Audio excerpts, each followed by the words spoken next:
네, 시청자 여러분 안녕하십니까? 박중진입니다. 어제 낮에는 그 북한 중대 발표로 한때 긴장했었죠. 네, 그게 이제 김정은 원수 추대 발표여서 모든 기자들 다 대기하고 있었는데 허무했습니다. 그런데 오늘 또 낮에요. 속보가 떴습니다. 뉴스가 떴습니다. 안철수 사실상 대선 출마 선언. 사실상입니다. 이 사실상. 이건 뭡니까? 대선 출마 선언이면 선언이지요. 사실상은 또 뭡니까? 이것도 실은 오늘 출간된 안철수 원장의 책을 기자들이 그냥 뚝딱뚝딱 읽고요. 쓴 기사들 같습니다. 웃지 못할 총극 아니겠습니까? 안 원장님 하루빨리 결단하시고요. 결심이 서면은 연락 주시면 감사하겠습니다. 꼭 모셔서 시원하게 말씀 좀 청해 듣겠습니다. 여의도 정가 먼저 짚겠습니다. 캐도남마 둔도 검객입니다. 전원책 변호사. 오늘도 촌철살인 논평을 준비했습니다. 들어보시겠습니다. 안녕하십니까? 예, 안녕하세요. 오늘 안철수 원장 사실상 대선 출마입니다. 예. 오늘로서 지금 대통령 선거가 정확하게 5개월 남았습니다.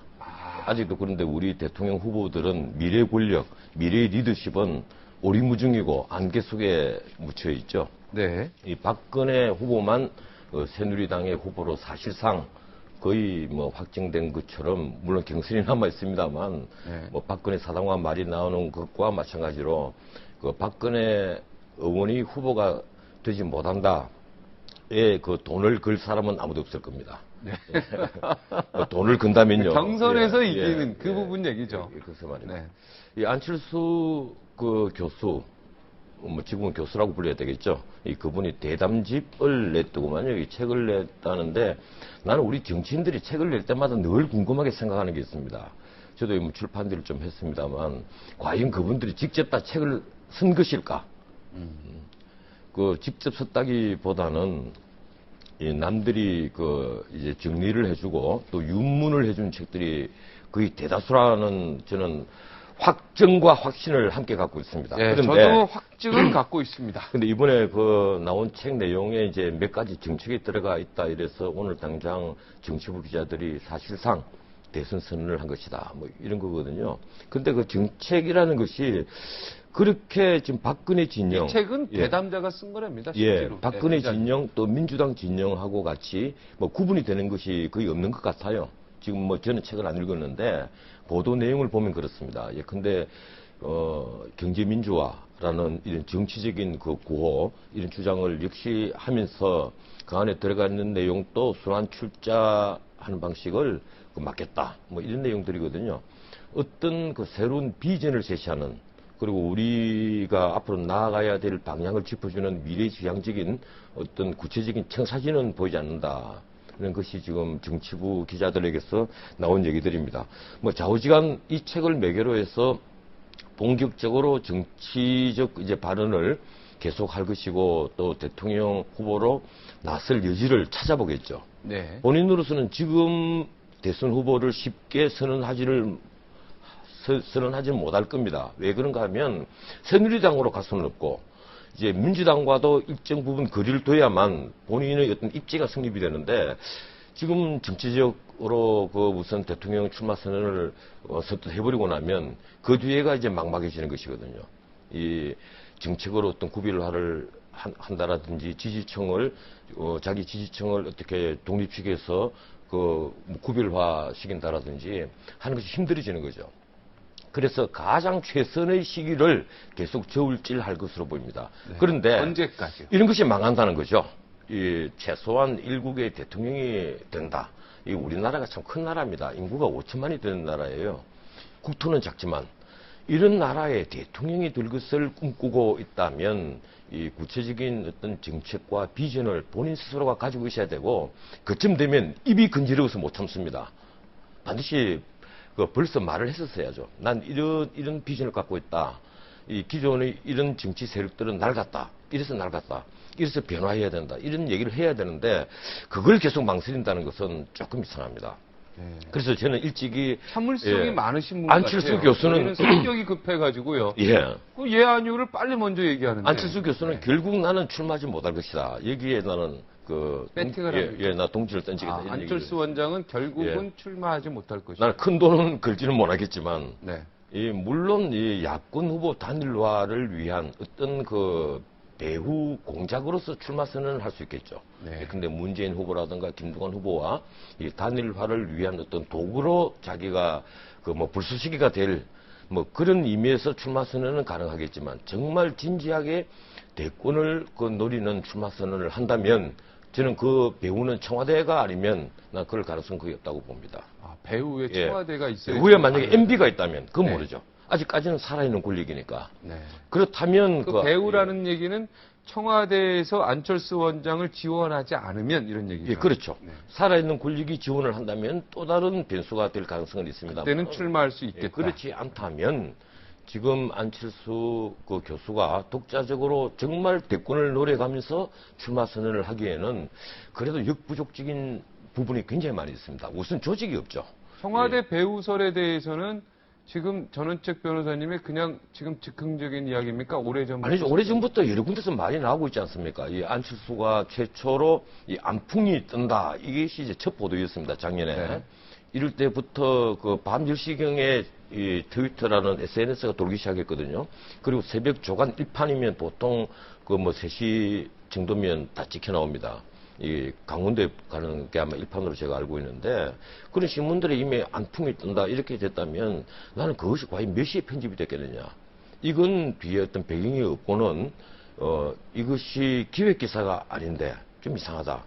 저는 이제 이런데 그 조금 중점을 두고 의심을 했고 또 많은 분들이 그런 얘기들이 있었죠. 이 배경에 안풍이 부는 배경에는 아마 독자적인 어떤 것이 아니고 치밀한 어떤 계획에 의한 수순을 밟는 것이 아니냐. 뭐 이런 말들이 많이 나왔었죠. 청와대가 배후에 있을 이유라도 있습니까? 글쎄 모르겠습니다. 이 청와대로서는 그 만약에 배후에 있다면 이제 이건 의무설인데요. 이런 뭐 방송에서 하기에는 적절하지 못한 부분은 있습니다. 예컨대 퇴임 후의 안전을 고려한다라든지 이건 박근혜 후보는 못 믿겠다 이런 얘기죠. 그렇죠. 그쪽으로 권력 재창출이라고 볼 수가 없다. 또 민주당은 더더군다나 못 믿겠다. 네. 이러니 참 후진적인 정치 형태고 문자 그대로 정치의 공각적인 발상인데 네. 과연 그런 것이 통하겠느냐 이제 이런 생각들을 다 하지만 그런 말들이 공공연하게 우리 언론계를 중심으로 떠돌 정도로 아직 우리 정치 의 양태가 아주 뒤떨어져 있고 뭔가 이 부패한 구석, 후진 구석, 좀 치사한 면 이런 것이 있다는 겁니다. 네, 설에 불과하죠. 지금 말씀하시는 거. 설에 불과하지만 소문에 불과하죠. 전체적인 과정을 보면 네. 단순히 설이라고 그냥 웃고 넘기기에는 네. 뭔가 좀 이상한 부분이 있어 왔다는 거죠. 뭔가 논리가 있다라는 얘기죠. 예, 그렇죠. 네.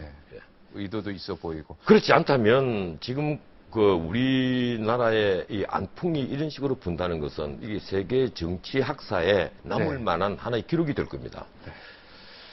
박근혜 후보가 DMZ라 그러죠. 예, DMZ를 방문했어요. 저는 우리 지도자들, 정치 지도자, 특히 대통령이 군 통수권자로서 단 한 번도 GOP에 가지 않는다. 이걸 저는 늘 비판을 했습니다. 네. 이 국군 통수권자로서는 당연히 일선을 자주 방문해야 되고 현황을 짚어봐야 되고 또 보고를 받아야 되고 또 우리의 안보 태세를 항상 점검을 해나가야 될 위치에 있는 사람들입니다. 군복이 좀 어울리십니다. 예, 대통령 후보로서 이제 OP를 방문했어요. 바로 이제 관적 초소입니다. 네, 최일선이죠. 네. 최전방 최일선인데. 그 앞이 또 GP라고 또 있죠. 예, 네. 우리 대선 화두가 사실은 두 가지입니다. 하나는 안보고 하나는 빈부격차죠. 이 문재인 후보가 특전사 경력을 배경으로 해서 특전사 군복을 입고 지난번에 한번 모임도 가졌고 네. 또 뭐 방송 신문에 보면 특전사 군복 입은 사진이 자주 나오지 않습니까? 네. 그게 야당이 안보에 취약하다 하는 의심을 덮어주는 굉장히 중요한 선전이죠. 굉장히 중요한 사진입니다. 그 사진이야말로. 네. 그 사진 때문에 저는 문재인 후보의 지지도가 한 몇 프로는 올라가는 것이 아니겠느냐 이런 생각까지도 하고 있거든요. 네. 특히 이 전역을 한 제대군인들에게는 아주 호감을 주는 그런 사진이죠. 문제는 이제 그런 데 비해서 박근혜 후보는 여성이고 군대와는 거리가 먼 분이라는 겁니다. 그런데 어제 OP를 방문을 했죠. 근데 여기서 하나 짚고 넘어가야 될 문제가 있습니다. 어제 오피에 갔을 때 그 많은 사람들이 그 부대의 정문에서 기다렸다는 겁니다. 거기에는 그 일선 부대, 바로 그 부대의 그 상위 부대인 사단장이 기다리는 것까지는 저는 이해를 할 수가 있습니다. 유력 정치인이고 또 현재 집권 여당의 그 대통령 후보 중에 한 분이니까 경선에 나온 후보고 가장 최유력한 후보니까 뭐 사단장이 기다리는 것까지는 이해를 하는데 거기에 그 차상위 부대인 군단장까지 나와서 계속 1시간 40분 동안 수행을 했다. 난 이건 굉장히 문제가 있다고 봐요. 그거 자칫 잘못하면요. 눈도장 찍기, 미래 권력에 대한 과잉 충성 그런 것으로 보일 가능성이 있고 좀 진지하게 얘기를 하자면 그 군의 정치적 중립을 해할 수 있는 그런 태도라는 겁니다. 네. 다행히 군 지휘관이 자기 자리에 있어야죠. 왜 그 현장에 나타납니까? 다행히 군사령관은 안 갔습니다. 예, 군사령관 그리고 그 합참의장은 대통령이 만약에 일선을 순시한다면 반드시 배석을 해야 될 중요 그 군지휘관이죠. 그런데 뭐 그분들은 갈래야 갈 수가 없는 분들이지만 그래도 군단장이 갔다는 것 자체가 저는 조금 그 난센스적인 것으로 보입니다. 사단장까지는 이해가 간다. 예. 그 사단을 분명히 방문하는 거니까. 그렇죠. 네, 사단장으로서는 국회의원이 예, 뭐 유력 정치인이 그렇지만, 오면 직접 네, 군단장까지 가는 거는 조금 오버였다 이런 얘기. 오버 정도가 아니고 그건 저는 한번 좀 짚고 넘어가야 될 문제라는 생각을 합니다. 이거는 문제가 앞으로 이거 좋지 않은 전례를 남기는 것이거든요. 네. 이런 그 전례를 남긴다는 것 자체가 이 군의 정치적 중립은 말이죠. 굉장히 중요한 문제입니다. 이 무력을 가진 곳이 바로 합법적인 유일한 무력이 바로 군대입니다. 우리 민주국가에 있어서 그런 그 군대가 정치적 중립을 가지지 못한다면 이건 그 후진적인 정치 형태를 계속 반복할 위험성이 있는 것이거든요. 네. 그래서 군의 정치적 중립에 어긋나는 어떤 행동 같은 것은 가급적 조심을 해야 되지 않느냐. 네. 이제 그런데 그런 점이 제 눈에는 조금 거슬렸습니다. 이 군대 생활을 오래 한 저로서는 조금 이 문제를 좀 심각하게 봤어요. 네, 참고로 우리 시청자 여러분이 저는 즉 변호사니까 변호사만 한 수십 년 생 것처럼 아니고 군대 수십 년 했죠. 그러니까 대령 예비역 대령 예비역 예, 중령입니다. 그래서 군 중령이 얘기에 대해서 계급입니다. 중령이 높은 계급이죠. 대대장이죠. 예. 어제 그래도 또 박근혜 그 의원이 그 자리에서 나와가지고 뭐 기자들하고 이런저런 얘기를 하면서 또 재밌는 얘기를 두 가지를 했죠. 박지원 원내대표, 민주당 원내대표에 대해서 검찰 소환 불응에 대해서 책임 있는 그런 모양을 보여야 된다. 책임 있게 행동하라. 이제 그런 얘기를 했는데 이 문제가 좀 그 짚고 넘어가야 될 부분이 많은 것 같습니다. 원래 정두원 그 의원의 그 체포 동의안을 부결할 때 뭐 일부 언론에 그런 게 보도가 되지 않습니까? 국회에서 그 박지원 그 원내대표가 민주당의 그 투표를 진두지휘를 하면서 나중에 부결이 되고 나니까 민주당 의원들이 얼굴이 환해졌다. 그 실제 숫자상으로 보면 이게 합작이 맞거든요. 네.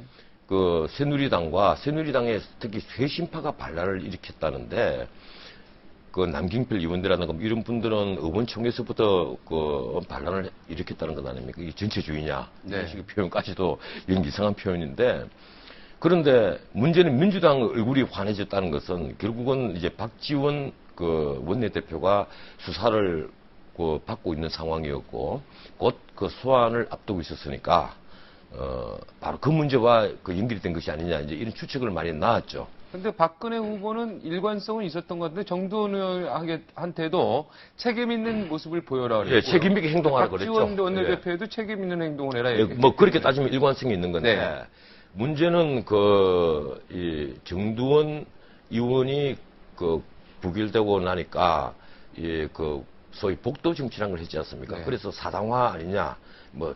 이게 새누리당이 박근혜 1인 정당이라는 것은 천하가 다 아는 사실입니다.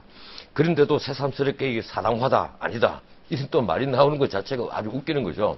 솔직히 양식 있는 분들 같으면 그런 말 자체를 애초에 안 해야 됩니다. 이게 사당화라고 뭐 표현하기는 뭐 합니다만은 박근혜 의원의 그, 의사결정이 이 새누리 의사결정이라는 것은 천하가 다 아는 사실이고 그것이 또 현재입니다. 현재의 일입니다. 그런데도 불구하고 뭐 사당화이 아니니 그런 걸로 갖고 논쟁을 할 필요는 전혀 없는 것 같아요. 사당화라는 단어를 쓸 필요 없다. 전혀 없는 거죠. 그걸 새롭게 쓸 이유는 그런데 없다. 문제는 그렇습니다. 이 박지원 원내대표가 지금 소환을 당했고 오늘 당일 불응을 했습니다. 그런데 이 민주당이라든가 야당에서는 늘 하는 얘기가 있어요. 자기들이 이제 소환을 당하고 수사를 당하면 이건 정치 탄압이고 공작 정치고 그리고 물타기 수사다. 뭐 대선 자금을 수사하려고 하는데 그걸 적당히 하려고 하니까 물타기 수사한 거다. 아니면 공작 정치다. 뭐 이런 식이거든요. 그런데 과연 그렇습니까? 그건 아니라고 저는 생각을 합니다. 이 새누리당의 어떤 의원이 그 문제가 됐다. 아니면 대통령의 측근이 그 뭐 부패 혹은 비리로 수사를 받는다. 이러면 그것이 뭐 아주 부패했고 뭐 했고 뭐 이런 식으로 엄청난 공격을 하면서 자기들이 공격을 받으면 첫째 그 공작 정치라고 불응을 해버리고 두 번째는 소환을 돼도 묵비권을 행사를 합니다. 심지어 법정에서까지 묵비권을 행사하죠. 네. 예, 그래서 통하기도 하고요. 네. 그런 식으로 국민의 시각을 호도한다는 것 자체는 쉽게 말하면 그 남이 하면 흔히 하는 말로 남이 하면 그 이거는 불륜이고 자기 하면 로맨스다 뭐 이런 식으로 그 비판받을 소지가 다분한 거죠. 그러니까 검찰 소환에 응해야 된다고 주장하시는 예. 거죠, 변호사님은. 그런데 더 좀 나아가서 살펴보자면 이 박지원은 민주당에 지금 짐이 되고 있습니다. 앞으로도 그렇게 될 겁니다. 이 박지원 원내대표에 대한 수사가 민주당의 짐이 된다. 예, 앞으로. 수사가 민주당의 지금 대권 후보들에게는 지금 엄청난 짐이 되고 있는 거예요. 겉으로는 웃고 있지만 그리고 겉으로는 이것이 그 공작 정치다. 이게 왜 정치 탄압을 하느냐 이렇게 함께 공격을 해주고 있지만 속으로는 지금 미칠 지경이겠죠. 이 박지원 원내대표에 대한 이 그 수사가 뭐 이번에도 7전8개라는 말이 있지 않습니까? 과거에도 대북 송금을 두고 검찰 수사를 받고 끝내 유죄 판결까지 받고 실형을 3년 선고받고 또 사면 복권을 받아서 나오신 분인데 그 앞에도 요 앞에도 어떤 사건이 있을 때마다 배경이 뭐 박지원이 있다 이러면 본인은 아니다 이러고 이래서 계속 그 살아나오신 분이에요. 근데 이번에는 그 지금 보혜에서 돈 받은 것 뭐 이것은 몇 천만 원 또 하나가 어디죠? 솔로몬이죠. 뭐 1억 받은 것 이것이 그러니까 검찰이 그 박지원과의 승부를 위해서 얼마나 치밀하게 지금 조사를 하고 있겠습니까? 검찰과 박지원은 단순한 그 피의자와 그 수사기관이 아니고 문자 그대로 생사를 건 지금 전쟁을 벌이고 있는 중입니다. 박지원 의원은 요 앞에도 그 천성관 검찰총장 후보를 낙마를 시킨 당사자거든요. 네. 그리고 항상 검찰 개혁을 앞장서 주장하는 분입니다. 네. 이러다 보니까 이번에는 문자 그대로 그 생사를 건 어떤 그 황산벌 전투 같은 걸 하는 건데 네. 박지원 의원 그 당사자도 그런 얘기를 했죠. 목포 역전에서 할복하겠다. 이 할복이라는 말이 참 재밌습니다. 자기가 돈을 받았으면 할복하겠다 이런 얘기를 했는데 사실은 할복이라는 것은 억울하니까 항의 표시로 하는 게 할복입니다. 그 일본이 전통이거든요. 네. 억울하니까 할복하는 건데 그 죄를 지었으면 감옥 가야지 왜 할복을 합니까? 뭔가 좀 잘못된 표현인데 네. 좌우지간 본인은 국회에서 연설할 때도 그런 말씀을 하셨습니다. 네. 죄를 생사를 걸고 내 생명을 걸고 얘기하는데 나는 돈 받은 적 없다. 네. 그런데 그 검찰로서는 그 직후에 곧장 소환 통보를 했거든요. 네. 나와라. 네. 이 비위 사실이 있다 이런 건데 앞으로 뭐 두고 지켜보면 알겠습니다만은 이 사태가 계속된다면 이 민주당 후보로서는 야당도 역시 부패한 것이 아니냐 하는 어떤 그림자를 씌워주는 굉장히 안 좋은 짐이 되겠죠. 네. 황산벌 전투를 비유하셨는데 이번 검찰과 박지원 원내대표의 황산벌 전투는 누가 승자가 될 것 같습니다. 글쎄요, 저는 이번에는 검찰 쪽에 나는 좀 더 동전을 더 던져주고 싶어요. 만약 내기를 검찰 한다면, 쪽에요. 예, 검찰 쪽에다. 검찰이 그런가 하면 승할 것이다. 검찰이 지금까지 박지원 의원에게 계속해서 패배한 거와 다름없습니다. 네. 이 앞에 3년 실형 선고받은 것도 사실은 150억이라 크는 뇌물 부분은 대부분에서 무죄를 받았거든요. 네. 물론 나중에 작년이죠. 작년에 그 돈을 전달해 준 사람이 귀국을 해서 검찰이 수사를 했는데 그건 이미 이 사건으로 무죄를 이미 다 받아버렸으니까 네. 수사를 해봤자 뭐 말짱 꽝 이렇게 돼버린 거죠. 네. 그런데 이번에 민주당으로서는 이제 유일하게 남은 꾀가 그겁니다. 8월 3일 날 끝나는 7월 임시국회 이 직후에 곧장 방탄국회를 열겠다는 것이거든요. 네. 그래서 지금 김병화 대북관 후보에 대한 그 지금 인사청문회 그 조사보고서 그 뭐 채택 그 자체도 안 하는 거죠. 예. 그걸 안 하고 버티면 사법부 구성도 안 되고, 이게 답답해지니까 결국 그런 저런 핑계로 또 얘기를 산 이런 핑계를 대서 8월 달에 임시국회를 곧장 열겠다. 그 임시국회를 열면 그 이후에는 정기국회입니다.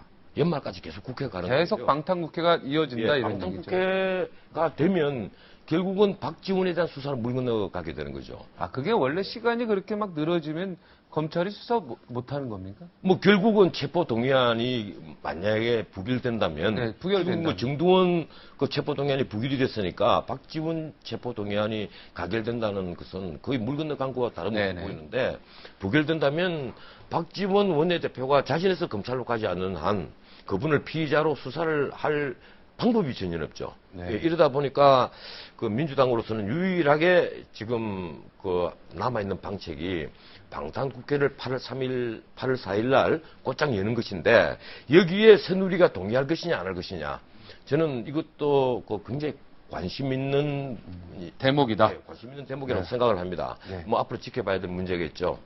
그런데 만약에 방탄국회를 연다면 이 대한민국 국회는 없어져야만 합니다. 네, 국민의 무서운 눈이 예. 있죠. 예, 그렇게 하겠습니까? 네. 그리고- 물 흐르듯이 가겠죠. 네. 또 하나 그 박근혜 후보가 그 어제 하신 말씀이 바로 5.16에 대한 문제입니다. 네. 원래 이게 이제 편집국장들 그 모이는 그 뭐 초청 그 모임에서 하신 말씀인데, 이건 막 최선의 선택이었다. 불가피한 최선의 선택이었다. 5.16을 두고 얘기했지 않습니까? 그런데 문제는 그분이 따님으로서는 하실 수 있는 얘기예요. 우리가 왜 이제 그런 문제를 계속 짚는가 하면, 국가 원수가 되실 분으로서 어떤 국가관, 그리고 민주주의에 대한 견해, 이걸 듣고 싶어 하는 거거든요. 따님으로서 할 얘기가 있고, 또, 이 나라의 지도자가 되실 분으로서 하실 얘기가 있으니까, 그걸 사람들이 따지고 싶어 하고 궁금해 하는 거니까, 5.16이 불가피한 선택이었다. 이 얘기에 대해서 여야 갈 것 없이 많은 분들이 지금 질타를 하는 건데, 정말 제일 이 박근혜 의원의 표를 깔아먹는 사람이 누구냐? 바로 캠프에 있는 분들입니다. 박근혜 후보로서는 그런 말을 해도 뭐 따님이니까 하고 국민들이 용서를 해줄 수가 있어요. 네. 근데 그 밑에 있는 캠프의 소위 그 좌장을 비롯한 많은 교수들이, 그것도 이 사회의 신망을 받고 있는 교수들이 5.16은 혁명이다, 이런 분이 있고, 또 혁명일 수도 있고 쿠데타일 수도 있다, 이런 얘기를 하는 분도 있고, 심지어 어떤 분인지 뭐 이 박효준 교수님 같으신 분은 뭐 그런 말씀을 하셨죠. 네. 그 뒤에 이 변화를 봐서는 이게 쿠데타지만 뭐 혁명이라고 볼 수 있지 않느냐, 이런 말씀을 하셨고, 또 이상돈 교수 같으신 분은 처음에는 혁명이다 이랬다가 이튿날 또 정정을 했죠. 네. 아, 내가 뭔가 실수했다. 네. 뭐 말을 잘못했다. 그건 혁명이 아니고 쿠데타다, 군사정변이다, 이런 얘기를 했고. 그런데 문제는 그렇습니다. 이게 그 홍사덕 의원 같은 좌장이 이걸 세종대왕하고 그 이승계의 그 역성혁명, 뭐 이승계의 역성혁명이라는 말은 사실 쿠데타입니다. 그게 어떤 그렇죠. 구체제를 뒤엎은, 아, 당연하죠. 예, 어떤 그게 고려의 위화도 회군 아닙니까? 예, 체질을 바꾸게 네, 가다가 공격하러 가다가 빽 하죠. 그런 것을 비교를 하시지를 않나. 심지어 박효준 교수는 또 뭐라고 말씀하시는가 하면, 뭐 3.1 운동도 혁명 아니냐, 뭐 이런 식의 말씀을 하시거든요. 이분들이 도대체 왜 이런 그 필요 없는 음모를 계속 하는가. 아무리 자기들이 그렇죠. 후보가 소중하고 중요하고 그게 때가 묻고 흠이 가면 되지 않겠지만, 너무 네. 필요 없는 흠을 한다는 거죠. 박근혜 후보의 5.16에 대한 최선의 선택 발언은 딸의 입장으로서 충분히 국민이 이해할 만하다. 하지만 예. 그 측근들이 이런 엄호성 발언들에 대해서는 도저히 이해할 수 예, 없다. 이런 얘기죠. 캠프에 있는 분들이 그런 얘기를 하면 되지를 않죠. 네. 예, 방금도 말씀드렸지만 혁명이라는 것은 네. 체제에 대한 어떤 그 변화입니다. 패러다임의 변화죠. 네. 그리고 쿠데타는 문자 그대로 헌법의 파괴, 정변, 그 이상 이하도 아닙니다. 우리가 혁명을 왜 자꾸 좋은 것으로 이해하는가 하면, 소위 자유주의를 확대시킨 그 프랑스 혁명 이후의 시민혁명, 네. 뭐 프랑스 혁명 같으면 우리가 급진 부르주아 자유주의 혁명이라고 부르지 않습니까? 뭐 이런 식으로. 그리고 또 이 독립과 자유를 가져온 뭐 미국의 독립혁명이라든가 네덜란드의 독립혁명, 그건 하나의 전쟁이었죠. 독립전쟁이었죠. 전쟁이 곧 혁명이었던 건데, 그런 그 어떤 선한 방향으로 나아가는 것이 혁명이고, 또 그렇지 않은 정변, 예컨대 브리메르 18일입니까? 실패한 건 정변이 되죠. 완전 나폴레옹의 그 쿠데타, 이거 뭐 대표적인 것 아닙니까? 문자 그대로 그 헌법을 정지시키고 아니면 그 체제의 어떤 기본 틀을 정지를 시켜버리고 무력으로서 그 불법적으로 정권을 탈취하는 것. 그것이 쿠데타거든요. 네. 예. 그래서 우리가 마치 혁명은 좋은 것이고 쿠데타는 나쁜 것이다. 이런 식으로 자꾸 오해를 하는데 둘 다 체제를 정지시키는 것은 똑같습니다. 네. 다만 하나는 패러다임을 완전히 바꾸는 것이고 하나 문자도 구체제를 엎고 새로운 신체제로 나아가는 것인데 다행히 혁명이라는 것이 대부분 그 러시아 혁명 같은 것을 빼고 대부분의 혁명이 좋은 방향으로 나아갔기 때문에 근데 자유의 확대, 시민권의 확대 이런 것으로 나아갔기 때문에 혁명을 좋은 것으로 이해를 하는 것이죠. 네. 그런데 5.16은 꽃됐다는 것은 분명하다는 네, 거예요. 알겠습니다. 전원책에 말하는 오늘의 촌철살인. 글쎄요. 지금 정운찬 총장님이 기다리고 있습니다. 아, 예, 그렇습니다. 전 총리가 기다리고 저도, 있습니다. 저도 잘 네. 알고 존경하고 있는 네, 분입니다. 전원책의 촌철살인 한마디. 권력자의 머리를 조아리는 자는 좋은 문장을 남기지 못한다. 권력자에게 머리를 조아리는 사람은 좋은 문장을 남기지를 못한다. 좋은 문장? 글이란 얘기입니까? 예, 그게 무슨 말인가 하면 이 권력에 아부하고 아첨을 떠는 학자든 관료든 누구든 간에 그 절대로 훌륭한 선비도 되지 못하고 좋은 관료도 되지 못한다는 겁니다. 네, 한마디로 권력에 아첨하지 마라. 아첨 아부하지 말라는 거예요. 자기 본분을 다하라는 얘기입니다. 이 네. 캠프에 있는 분이든 네. 군의 현역 장군이든 누구든 간에 아첨 아부를 하고 하면 국민을 바라봐야지. 국민을 바라보지 않고 권력을 바라보면 결국 그 사람은 훌륭한 관료도 훌륭한 학자도 되지 못한다. 이걸 제가 오늘 경고로 남기고 싶습니다. 네, 명심하겠습니다. 고맙습니다. 그건 박 부장님 명심할 일이 아니고 아니, 그 저도 권력에 아부하는 사람 저도 뭐, 이 일입니다. 듣는 여러 시청자의 한 사람으로서 이거는 진리 같은데요? 권력에 아첨하고 싶진 않은데요? 제가 드리는 촌철살인은 늘 진리입니다. 네, 그렇습니까? 예, 너무 자신하지 예. 마세요. 네. 여기까지만 하겠습니다. 감사합니다. 박근혜다, 안철수다, 뭐 이런 눈에 띄는 빅샷들이 있지만요. 지금 정가에서는 이 사람을 잡는 자가 대권을 잡는다. 이런 소문이 돌고 있습니다. 직접 대권에 나올 수도 있을 것 같다는 저는 확신이 있는데 MB 정부에서 총리를 지낸 분이 나는 새누리당과 철학이 다르다 이렇게 선언하셨습니다. 이 바람에요. 야권에서 서로 모셔가려고 하는 이런 아이러니한 그런 상황이 펼쳐지고 있습니다. 최고의 주가를 올리고 있는 현재 캐스팅 보트입니다. 정운찬 전 총리 새로운 모습을 오늘 보여줄 것 같은 예감을 보이고 있습니다. 59초 후에 뵙겠습니다.